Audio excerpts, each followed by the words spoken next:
I spent $20,000 on a family vacation to Hawaii, dreaming of happy moments with my loved ones. But at the airport, my son said, I forgot to buy you a ticket. Just go home.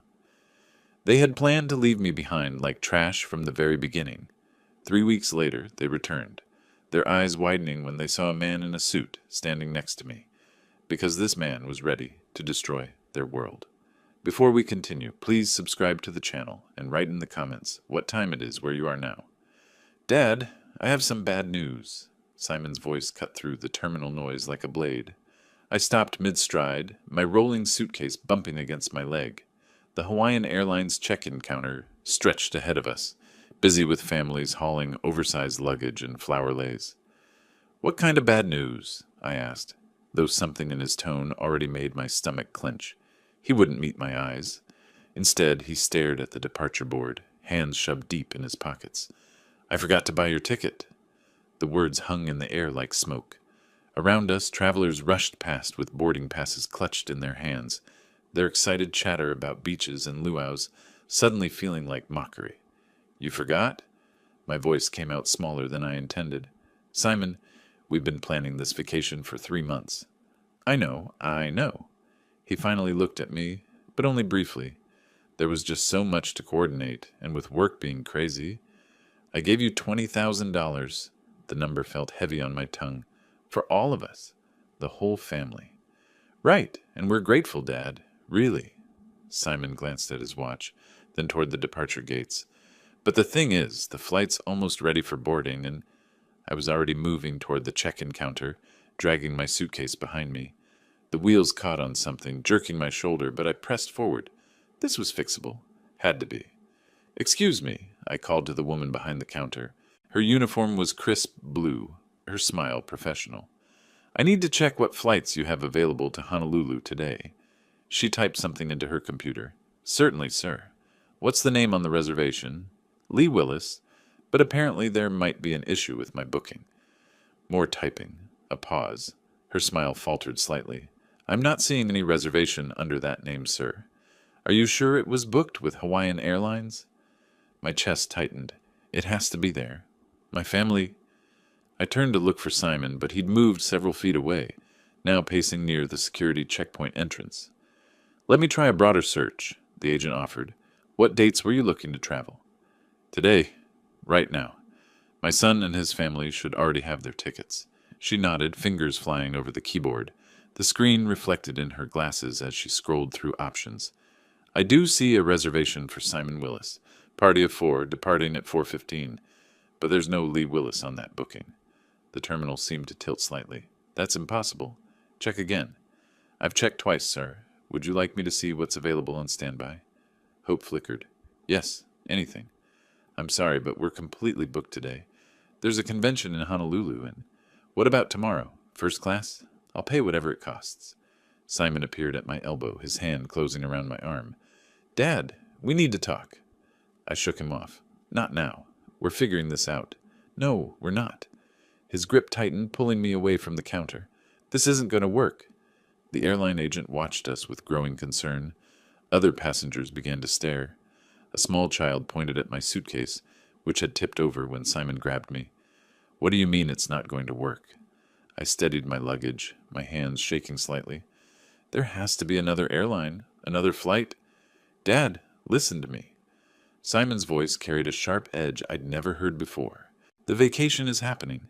Today, right now. My family is already through security. So we find another way to get me there. No. The word was flat, final. We don't. The departure board flickered, updating flight times. Gate assignments shifted. The 4:15 Hawaiian flight now showed final boarding call in pulsing red letters. Simon, you're scaring me. What's going on? He checked his watch again, more aggressively this time. What's going on is that you need to go home, Dad. We'll manage the vacation somehow. Manage? My voice cracked. I paid for everything. The hotel, the car rental, the activities for the kids. And we appreciate that. But right now, standing here arguing isn't helping anyone. The terminal's air conditioning hummed overhead, but I felt hot, dizzy. Nothing made sense. 3 months of planning, $20,000, family dinners where we'd discussed snorkeling and sunset dinners, and now Simon was acting like I was some kind of inconvenience. Just go home, he repeated, already backing toward the security checkpoint. We'll call you from the hotel. That's when I saw it in his eyes. Not panic about a forgotten ticket. Not guilt about a mistake. Relief. Simon turned and walked toward the gate, leaving me standing beside my suitcase in the middle of the terminal, watching my son disappear into the crowd, like he'd been planning this moment all along. The Hawaiian Airlines counter suddenly felt like my only anchor in a spinning world. I approached the same agent who recognized me immediately. Sir, were you able to work things out with your family? Actually, I need you to check something for me. My voice sounded steadier than I felt. That reservation under Simon Willis, when was it made? She hesitated, glancing toward the security checkpoint, where Simon had vanished. I'm not supposed to share booking details, but her fingers moved across the keyboard. It shows here that it was booked 6 weeks ago. Party of 4. 2 adults, 2 children. 6 weeks ago. Not 3 months when we'd first discussed the vacation. Not last week when Simon claimed he was finalizing everything. 6 weeks ago when he'd already decided I wouldn't be included. And no changes were made to add additional passengers? No, sir. The reservation has remained unchanged since the initial booking. My legs felt weak. I gripped the counter edge, the metal cool under my palms. What about other airlines? Anything to Honolulu today, tomorrow, this week? She checked, her expression growing more sympathetic with each search. I'm afraid it's the convention season. United has a waiting list of 47 people. Alaska Airlines is booked solid through next Tuesday. Next Tuesday. The words tasted bitter. By then, the vacation would be half over. There is one option, she offered quietly. Southwest has a red-eye tonight with 2 stops. Gets you in Thursday afternoon, but it's quite expensive without advance booking. How expensive? $1,800. I reached for my wallet, but stopped. In the distance, I could see the gate for the Hawaiian flight. Simon would be there now, probably texting Fern, telling her everything was handled. The problem, me, had been dealt with. Sir? The agent's voice seemed to come from far away. He knew, I said, more to myself than to her. All along he knew. I'm sorry? I looked at her kind face, her genuine concern for a confused old man, and suddenly felt embarrassed. This wasn't her problem. This was family business, the kind of ugly truth that should stay private. The flight, I said. Is it still boarding? Final call was 10 minutes ago. They're probably closing the doors now. As if summoned by her words, an announcement crackled over the intercom. Hawaiian Airlines Flight 447 to Honolulu is now closed for boarding. All ticketed passengers should be on board. I turned toward the gate.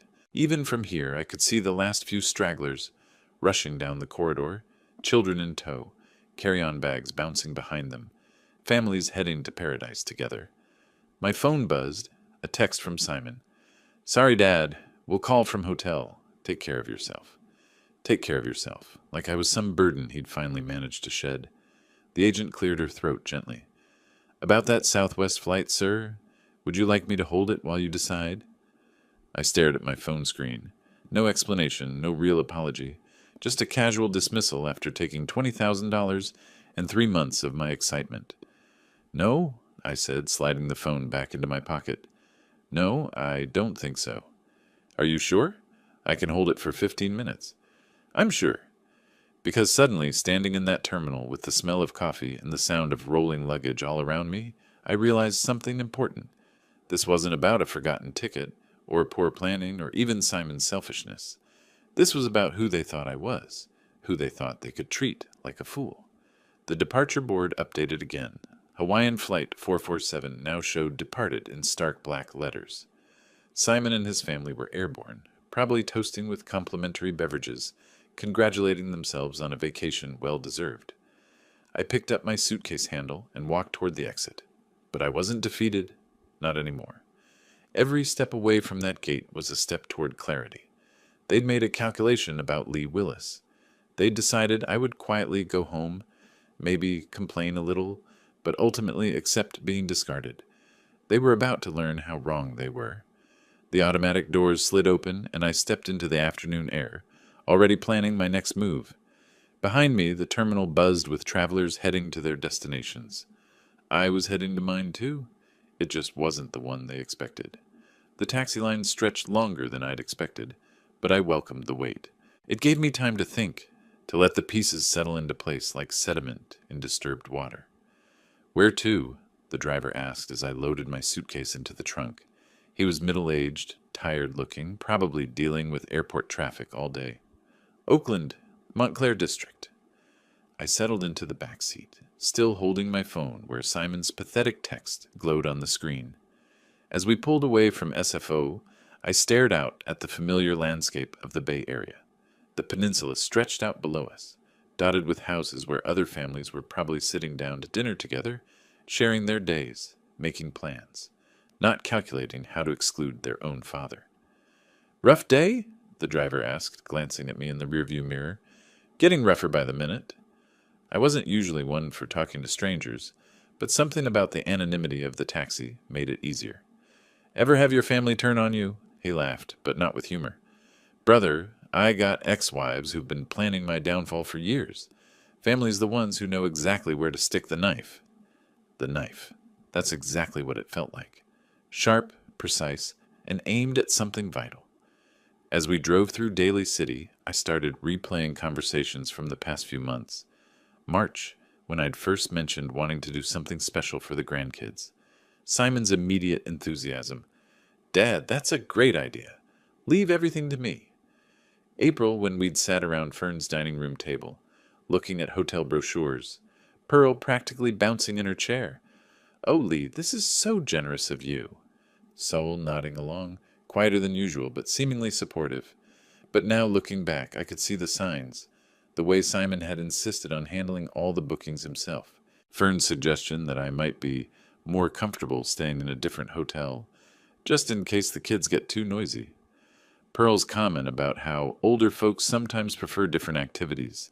They'd been conditioning me to expect separation all along. "You know what the worst part is?" I said to the driver's reflection. "What's that?" "They thought I'd just take it. Roll over and play dead. You planning to prove them wrong?" I watched the Bay Bridge approach, its cables cutting geometric patterns against the afternoon sky. I'm 68 years old. I worked 43 years as an engineer. I raised a son who apparently thinks I'm some kind of fool. But I didn't survive this long by letting people walk over me. The driver chuckled. "Now you're talking sense." My phone buzzed again. Another text, this time from Fern. "So sorry about the mix-up, Dad Willis. We'll bring you back something nice from Hawaii?" Mix-up, like it was some clerical error instead of a deliberate betrayal. I thought about the $20,000 I'd transferred to Simon's account 6 weeks ago. "For the vacation," he'd said. "Easier to book everything from one source." How easily I'd trusted him, how completely I'd been played. But as we exited onto Highway 24, heading toward my empty house in the hills, something shifted inside me. The hurt was still there, sharp and fresh, but underneath it was something harder, something that had been building pressure like water behind a dam. They wanted to treat me like a doddering old man who could be discarded when convenient. They wanted to take my money and exclude me from my own grandchildren's vacation. Fine. But they were about to discover that this particular old man still had a few moves left.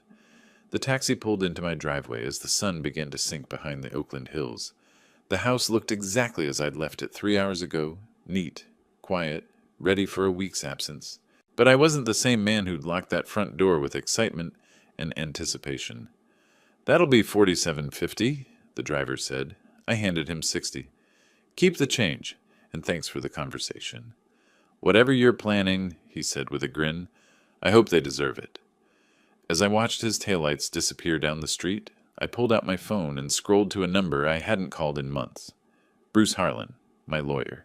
If Simon wanted to play games with $20,000, we could play games. But first, I had some research to do. The key turned in my front door with the same familiar click, as always. But everything felt different now. I dragged my suitcase across the threshold, its wheels catching on the doormat I'd bought with Martha 20 years ago. Home, where I'd planned to be packing for Hawaii tonight instead of unpacking from nowhere. I changed into my comfortable cardigan and old cotton pants, the kind Simon always said made me look like an old professor. Tonight, that felt appropriate. I had studying to do. My office sat exactly as I'd left it this morning. Martha's oak desk positioned by the window, filing cabinets lined against the wall, like soldiers at attention. Everything organized, everything in its place, unlike my family. The vacation folder sat in the second drawer, tab labeled Hawaii 2025 in my careful handwriting. I pulled it out and spread the contents across the desk's leather surface. 23 documents, each one representing another piece of my trust that had been systematically betrayed. Travel agency invoice, $20,000 transferred to Simon's account 6 weeks ago. Hotel confirmation, Grand Wailea, Ocean View. Suites, 7 guests, 10 nights. I counted the names. Simon, Fern, Pearl, Sol, Mia, Ethan, and Martha Willis. Martha. My wife who'd been dead for 3 years. They'd actually put Martha's name down instead of mine. The reservation my money paid for didn't even include me. My hand shook as I reached for the hotel brochure. Beautiful sunset photos, families playing in crystal clear water, generations gathering around dinner tables. Everything we'd talked about during those family planning sessions. "Dad, you'll love the Ocean View suite," Simon had said. "The kids will have such amazing memories," Fern had added. All lies. I picked up the phone, not my cell phone, but the old landline Martha insisted we keep. Something about this moment required the weight of real connection, not wireless convenience. Directory assistance connected me to Grand Wailea Resort. "Reservations, this is Keiko. How may I help you?" Her voice carried that practiced Hawaiian warmth, the kind they train hospitality workers to perfect. "I need to cancel a reservation under the name Willis." "Let me pull that up for you." "Willis, yes, I show a reservation for 7 guests, checking in tomorrow. Ocean View Suites for 10 nights. Are you sure you want to cancel? Our resort is beautiful this time of year." "I'm completely sure." "May I ask why? Perhaps I can offer alternatives. Different room types, partial stays." "No alternatives. Cancel everything." A pause.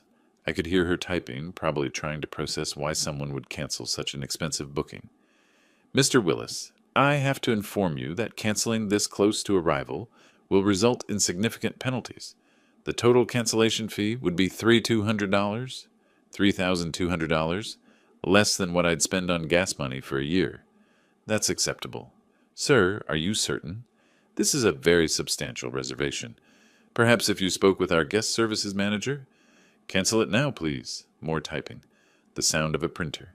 Official business being conducted. "The cancellation is processed.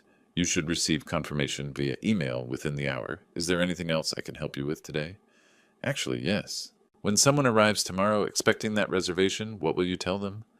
"I would inform them that the reservation was canceled by the primary booking party at 6:47 p.m. Pacific Time on May 15th. Perfect. Simon would know exactly when I'd taken action. And more importantly, he'd know it was deliberate. "Thank you, Keiko. You've been very helpful." I hung up and looked at the scattered papers on my desk. In the corner sat a framed photo of last Christmas. Simon, Fern, the kids, Pearl and Sol, all gathered around my tree, opening presents I'd bought, eating dinner I'd paid to cater, all of them smiling at the generous old fool. Well, the generous part was over. Morning light filtered through my bedroom curtains differently than it had in weeks. For the first time since we'd started planning this vacation, I'd slept deeply, dreamlessly, completely. No anxiety about packing, no excitement about seeing Pearl's face when she first glimpsed the ocean, no mental lists of activities the grandkids might enjoy, just peace. I showered, dressed in fresh clothes, and made my way to the kitchen. The old percolator bubbled cheerfully on the counter, filling the house with the same coffee aroma that had greeted Martha and me for 43 years of marriage. My cell phone sat charging on the counter where I'd left it. The screen showed missed calls, but I ignored it while I poured my coffee and added cream. Some conversations required proper preparation. Finally, I picked up the device. 56 missed calls, all from the same Hawaii number. The call log told the story better than any novel. 11:47 p.m. Hawaii time, then 11:52, then 12:03 a.m., every 15 minutes through the night, 4:30 a.m., 5:15, 60. Simon had been awake all night. Between the calls, text messages, I scrolled through them, watching panic escalate in real time. Dad, call me back. Urgent. Hotel says you canceled everything. Dad, this isn't funny. Call now. Kids are crying. We have nowhere to go. Call me back. The timestamps painted a clear picture. The family had arrived at Grand Wailea around 3 p.m. Hawaii time yesterday, 6 p.m. California time, just as I was hanging up with Keiko. They'd walked up to that beautiful resort desk, excited and tired from traveling, probably already planning their first sunset dinner, and discovered they had no rooms. I carried my coffee to the living room and settled into my favorite armchair by the window. Outside, my neighbor was walking his golden retriever, the same route they took every morning for 12 years. Normal Tuesday routine for everyone else. My phone buzzed with another incoming call. Hawaii number. I let it ring. The voicemail notification appeared moments later. I played it. Dad, I don't know what you think you're accomplishing, but you need to fix this right now. We spent the night in the hotel lobby. Pearl hasn't stopped crying. The kids don't understand what's happening. This is cruel and unnecessary and completely unlike you. Call me back and fix this mess. Cruel and unnecessary. Interesting choice of words from someone who'd left his father stranded at an airport. The coffee tasted perfect. Brazilian blend, ground fresh yesterday morning when I'd still believed in family vacations and children's laughter, and 3 generations making memories together. I set the cup on the side table and picked up my phone, scrolling to Simon's Hawaii number. My finger hovered over the green call button. 6 weeks of planning. $20,000 transferred without question. 3 months of excited conversations about snorkeling in luau's and teaching Mia to body surf. All of it orchestrated to exclude me. Simon wanted to talk now. After 56 unanswered calls and messages that managed to blame everyone except himself. Perfect. I had things to say too. I pressed the call button. Simon answered before the first ring finished. Dad! Finally! What the heck is going on? The hotel says you canceled our entire reservation. His voice came through so loud I had to hold the phone away from my ear. In the background I could hear other voices. Fern saying something about complete disaster. One of the kids crying. Well, hello, Simon. How's your vacation going? Don't play games with me. We have nowhere to stay. Do you understand what you've done? I reached for my notepad, the one Martha used to keep by the phone for taking messages. Some conversations needed documentation. Actually, I understand perfectly. Tell me, when you planned to leave me at the airport yesterday, where exactly did you expect me to spend my vacation? A pause. The background voices quieted. Dad, that was completely different. This is about innocent kids who... Were there innocent kids involved when you deliberately excluded me after taking my $20,000? That's not the same thing. I wrote down the time. 8:03 a.m. California, 5:03 a.m. Hawaii. Simon's voice carried the exhaustion of someone who'd been awake all night in crisis mode. Help me understand the difference, son. The difference is we're stuck in a foreign place with no money and kids who don't understand why their vacation got ruined. Interesting. Yesterday you told me to just go home when I was stuck in a foreign airport. What changed? Fern's voice grew louder in the background. Simon, tell him about the credit cards. Credit cards. I made a note. Dad, we can't afford another hotel. Everything's booked solid anyway because of some convention. We put the entire trip on credit, expecting to pay it off with, well, expecting different circumstances. You mean expecting to pay it off with my money while I sat home like a discarded piece of furniture? Stop being dramatic. This isn't about you anymore. It's about Pearl and the kids, and it became about me the moment you took my money and excluded me from my own grandchildren's vacation. Simon's voice shifted, becoming harder. Fine. You want to play hardball? When I get back to California, you're going to regret this. You think you can manipulate this family with money? I wrote that down word for word. You're going to regret this. Simon, are you threatening me? I'm promising you that actions have consequences, old man. Old man, I noted that too. You're absolutely right about consequences. For instance, the consequence of betraying someone's trust is that they stop trusting you. This is ridiculous. You're punishing children because you got your feelings hurt. I'm teaching adults that stealing $20,000 and abandoning family members has repercussions.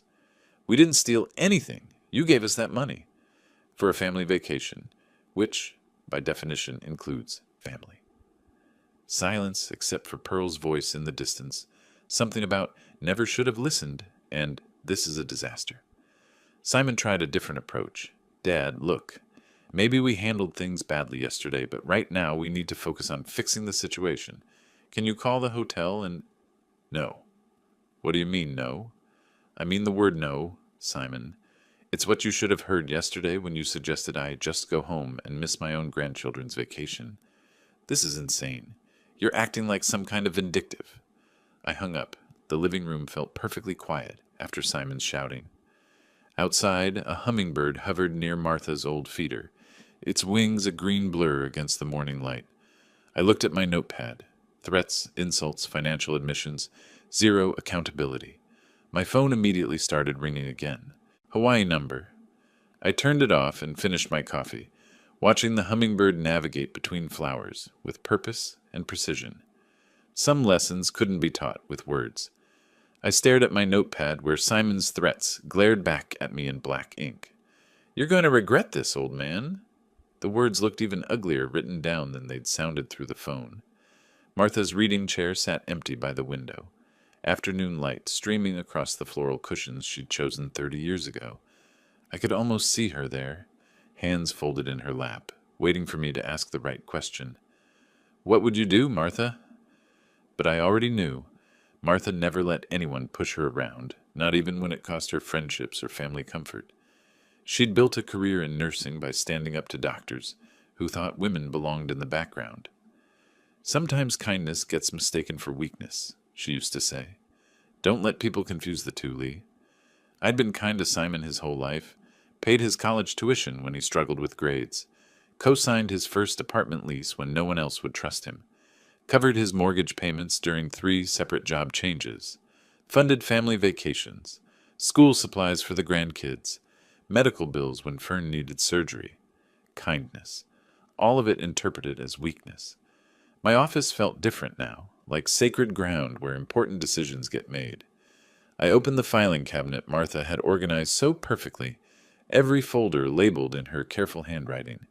Financial family support contained the evidence of 20 years of generosity, bank statements showing monthly transfers to Simon's mortgage company, receipts for Mia's violin lessons and Ethan's soccer equipment, medical bills I'd quietly paid when Pearl needed her hip replacement, college fund contributions, birthday gifts, Christmas bonuses disguised as loans that were never repaid. $47,000 last year alone. I found Bruce Harlan's business card tucked behind Martha's emergency contact list. Harlan and Associates, estate planning and family law. We'd worked together when Martha died, handling her affairs with the kind of professional precision that made difficult times manageable. Bruce understood the weight of family obligations. He'd also understand when those obligations became exploitation. My investment portfolio sat in the bottom drawer, statements showing the careful accumulation of 43 years in engineering, real estate appreciation, retirement accounts, savings bonds, stock options from the tech companies I'd consulted for after official retirement. Simon had no idea how much he was about to lose. The afternoon sun slanted lower now, casting long shadows across my desk. Somewhere in Hawaii, my son was probably still trying to figure out alternative accommodations, still convinced this was temporary frustration he could manipulate away with the right combination of guilt and intimidation. He was about to learn the difference between temporary and permanent. I reached for the phone, Bruce's card steady in my other hand. The numbers felt significant as I dialed, like coordinates for a destination I'd been avoiding my whole life. Justice wasn't the same as revenge. Martha taught me that too. Revenge was emotional, messy, ultimately unsatisfying. Justice was clean, proportional, educational. Simon wanted to play hardball? Perfect. I'd spent 4 decades in corporate negotiations with men who thought engineering degrees made you soft. None of them made that mistake twice. The phone rang once, twice. Bruce's receptionist answered with professional warmth. Harlan and Associates, how may I help you? Bruce Harlan's office, this is Jennifer speaking. This is Lee Willis. I need to schedule an urgent consultation with Bruce about estate planning. The appointment was set for tomorrow afternoon. I slept better that night than I had since this whole mess started, waking up refreshed and clear-headed for the drive to San Francisco.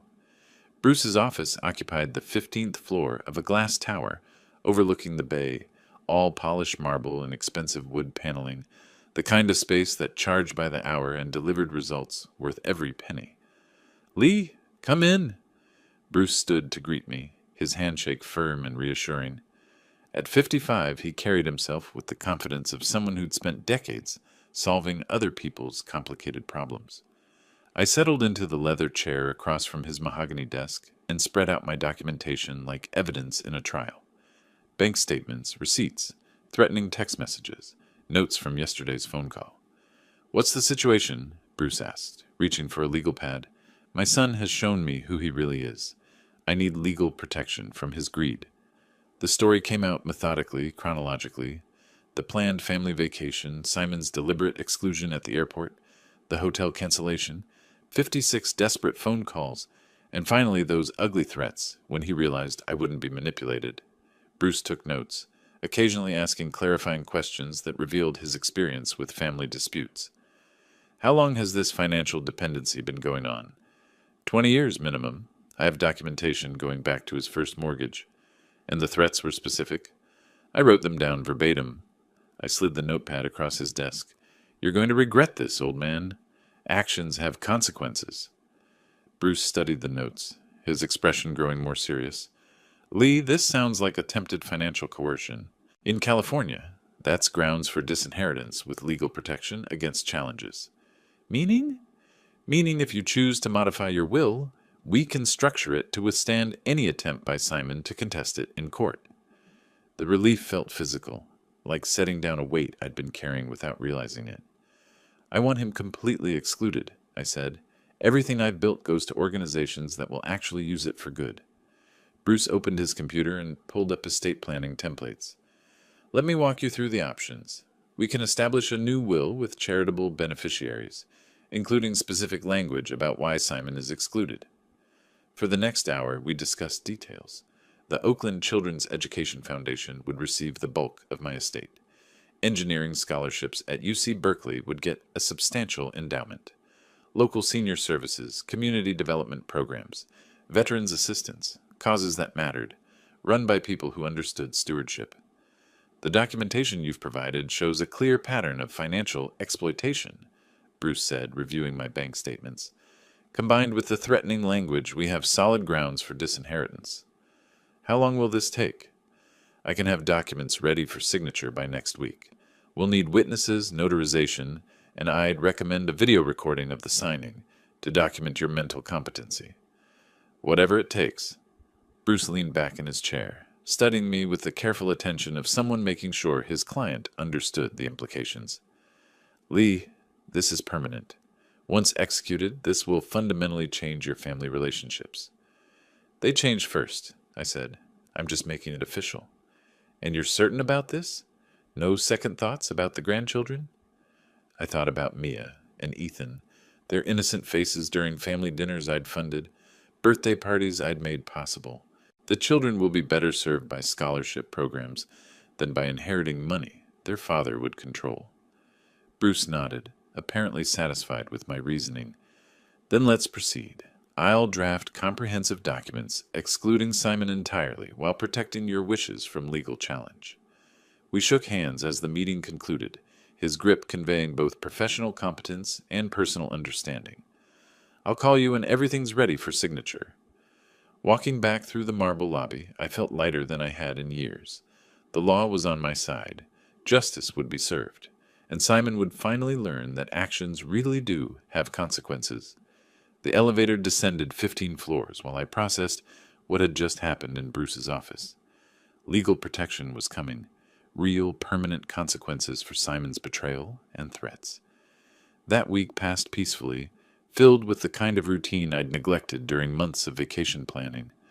Morning walks around my Oakland neighborhood, afternoon reading in Martha's chair, evening meals prepared without rushing to accommodate family phone calls or visits. No more checking my phone constantly for updates from Simon about travel arrangements. No more wondering if Pearl would like the restaurant reservations I'd made, or whether Saul needed different activities for his arthritis. Just quiet, ordered days while Bruce prepared the legal documents that would change everything. Friday afternoon, my phone rang, Bruce's office. "Lee, the documents are ready. Can you come in Monday for the signing?" "Absolutely." "Just to confirm, you're still committed to these changes?" "More than ever." Monday morning found me back in Bruce's downtown office, but this time the conference room held additional people. His secretary, Mrs. Chen, and a paralegal named David sat at the polished table with notary stamps and official forms arranged like surgical instruments. "This is a formal will execution," Bruce explained, settling into his chair. "Everything needs to be witnessed and notarized to prevent future challenges." The new will lay open before me, 23 pages of legal language that translated my anger into permanent consequences. Page after page detailed the exclusion of Simon Willis from any inheritance, the establishment of charitable trusts, the designation of Bruce as executor, with full authority to distribute assets according to my wishes. "Let me read the key provisions aloud," Bruce said, his voice carrying the gravity of legal ceremony. "The testator, Lee Willis, being of sound mind and clear judgment, hereby excludes his son Simon Willis from all inheritance due to demonstrated financial exploitation and threatening behavior toward the testator." The words felt powerful, final. Furthermore, the testator designates the following charitable organizations as primary beneficiaries. Bruce continued through the list we'd carefully constructed. The Oakland Children's Education Foundation would receive $400,000. UC Berkeley's Engineering Scholarship Fund would get $300,000. Senior Services, Veterans Assistance, Community Development, worthy causes run by grateful people instead of entitled family members. Mrs. Chen adjusted her glasses. "Mr. Willis, do you understand these provisions completely?" "Yes." "And you're executing this will freely without coercion?" "Completely freely." David activated a video camera positioned on a tripod. "For the record, please state your name and today's date." "Lee Willis, May 25th, 2025. "And you're executing this will of your own free choice?" "I am." My signature felt steady on the official documents, each letter deliberate and final. Mrs. Chen and David signed as witnesses, their presence ensuring no future court could question the validity of my decisions. The notary seal pressed into the paper with satisfying authority, making everything official under California law. "The original will remain in our security vault," Bruce said, handing me sealed copies. "These are your personal records. I recommend keeping one copy accessible and another in a safety deposit box." "When do you think they'll find out?" "That depends on when you choose to tell them." I tucked the envelope under my arm, feeling its weight like armor against future manipulation. "Their flight returns Thursday afternoon. They'll probably want to have some kind of family meeting about what happened." Bruce nodded knowingly. Family meetings after crises tend to reveal everyone's true priorities. Outside his office building, San Francisco bustled with its usual energy. Business people hurrying to appointments, tourists consulting maps, street performers entertaining crowds. Normal life continuing while my personal world shifted on its axis. The drive home took me across the Bay Bridge with Martha's favorite view of the city skyline, spread out like a postcard. She would have approved of today's work. Clean, legal, proportional justice. Simon had made his choice at the airport when he decided I was disposable. Now he would live with the consequences. 2 weeks had passed since Bruce sealed the final documents in his vault. During that time, I'd maintained my peaceful routine while mentally rehearsing this moment. Bruce and I had confirmed the flight details, discussed timing, and prepared for what was coming. Now, standing beside him in the International Arrivals Terminal at SFO, I felt the same calm confidence that had carried me through every major decision of my engineering career. "Flight 441 from Honolulu has landed," Bruce said quietly, checking his phone. "They'll be coming through customs shortly." The leather portfolio under his arm contained the documents that would complete our mission. 3 weeks of planning, legal preparation, and psychological readiness all led to this moment. Passengers began trickling through the sliding doors marked, "Nothing to declare." Tanned families with flower leis draped around their necks, couples carrying duty-free shopping bags, business travelers checking their phones. the usual flow of people returning from paradise. Then I saw them. Pearl appeared first, chattering animatedly to Sol about something she'd seen on the plane. Her oversized hat still bore a Hawaiian Airlines baggage tag, and she carried a shopping bag with Maui printed across the front. Sol followed quietly, wheeling 2 large suitcases, his face showing the patient exhaustion of someone who'd listened to travel stories for 6 hours straight. Behind them came Fern and the children. Mia wore a grass skirt over her shorts and clutched a plastic ukulele, while Ethan had a lei made of fake flowers around his neck. Both kids looked tired but excited, scanning the crowd for familiar faces. Simon emerged last, checking his phone with the distracted air of someone trying to reconnect with mainland life. His Hawaiian shirt hung loose over khaki shorts, and he moved with the relaxed swagger of a man who thought his problems were behind him. Then Mia spotted me.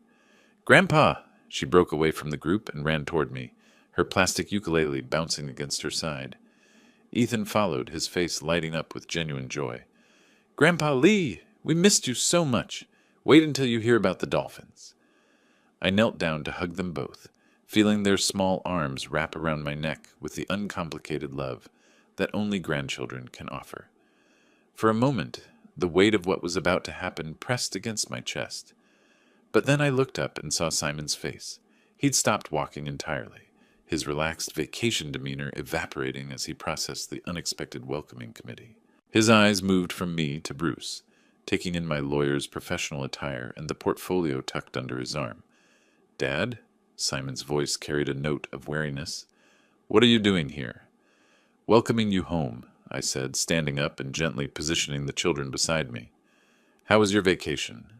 Fern appeared at Simon's elbow, her expression shifting from confusion to something approaching alarm as she noticed Bruce's presence.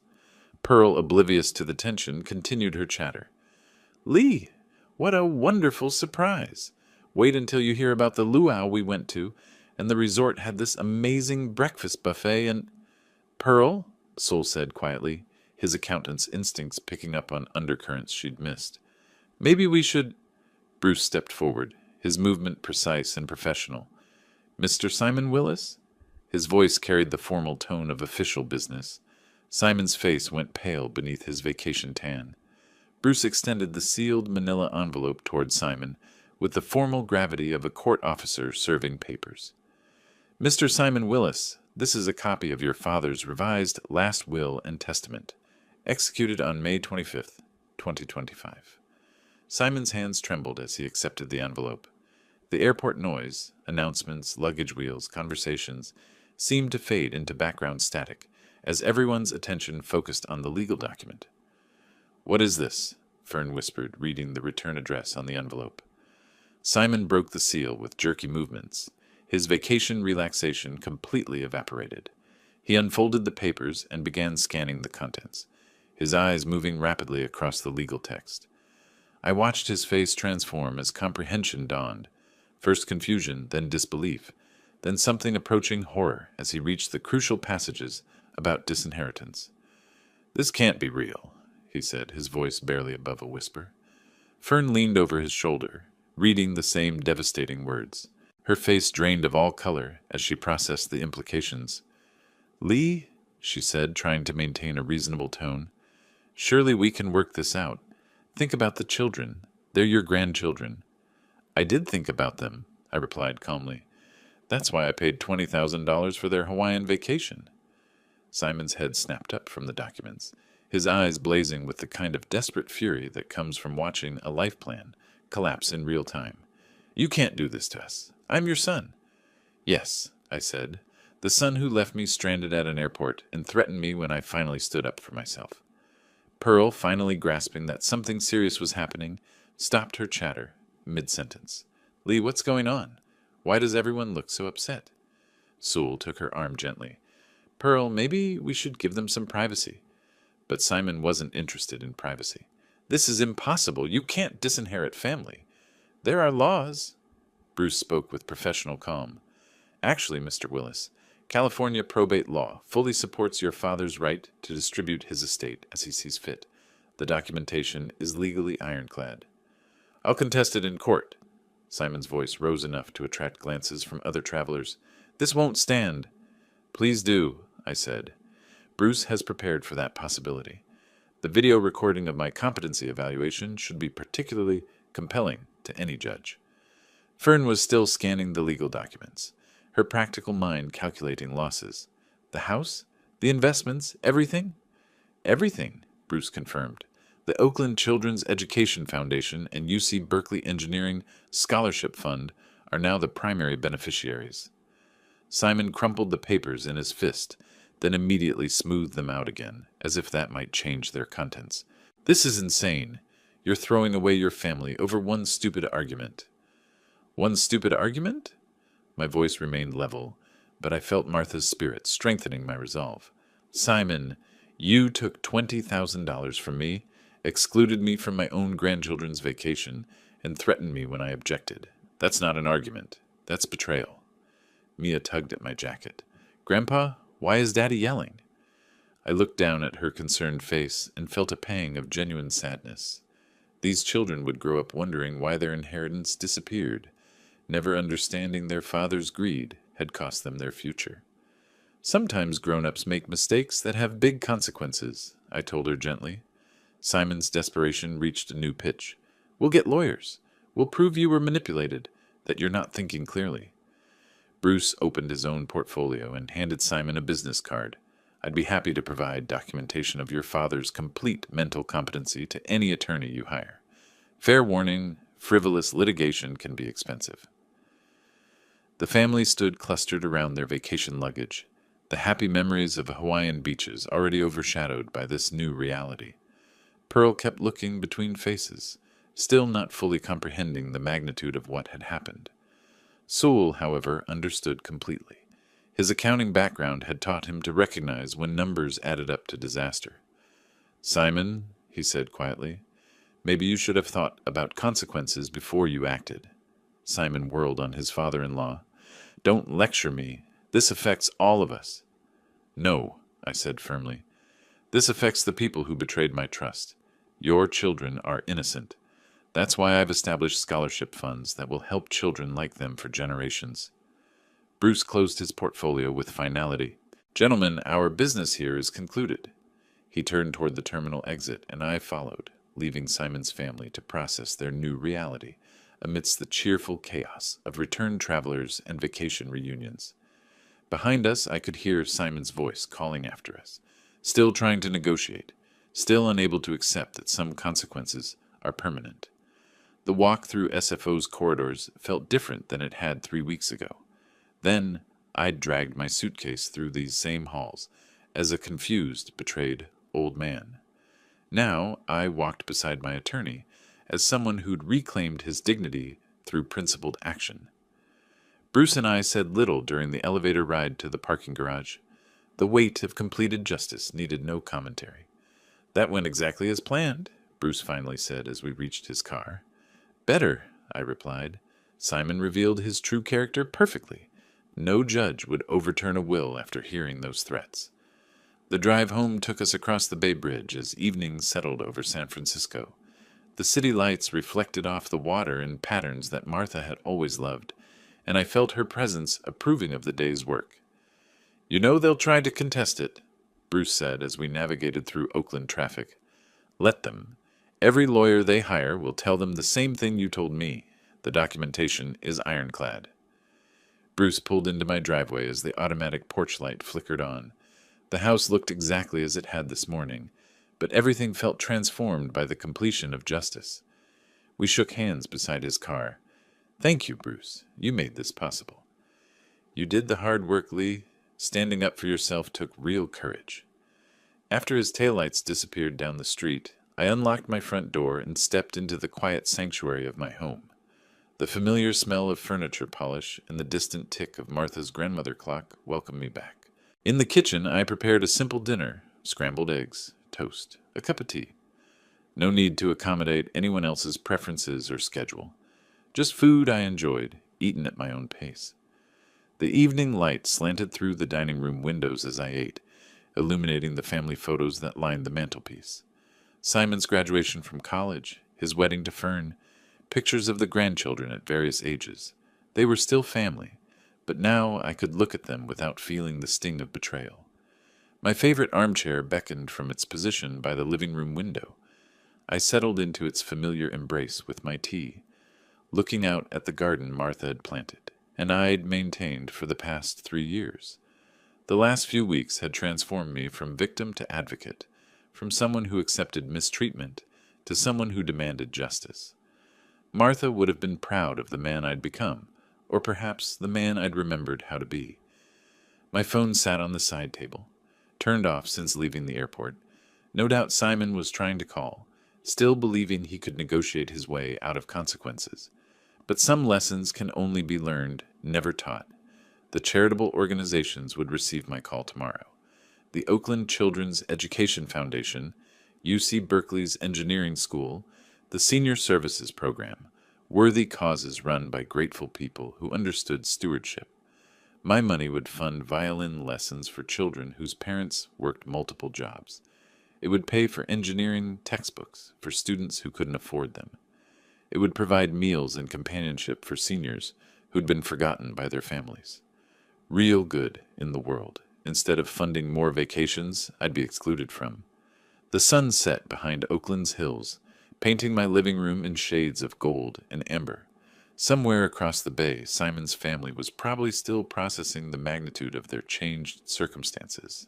Pearl would be confused, Sol quietly calculating, Fern planning damage control, and Simon would be learning that actions really do have consequences. I finished my tea as darkness settled over the neighborhood. Tomorrow would bring its own challenges, phone calls from family members, possibly legal papers from desperate attorneys, the logistics of updating bank accounts and investment portfolios. But tonight I sat in my own chair, in my own house, surrounded by the quiet dignity of a man who'd reclaimed his self-respect. Martha's wisdom had guided me through the darkest period of family betrayal, to this moment of peaceful resolution. Justice served, lessons learned, future secured. It was enough. It was perfect. It was finally, completely mine. If you liked this story, please like this video, subscribe to the channel, and share your impressions of this story in the comments. To listen to the next story, click on the box on the left. Thank you for watching.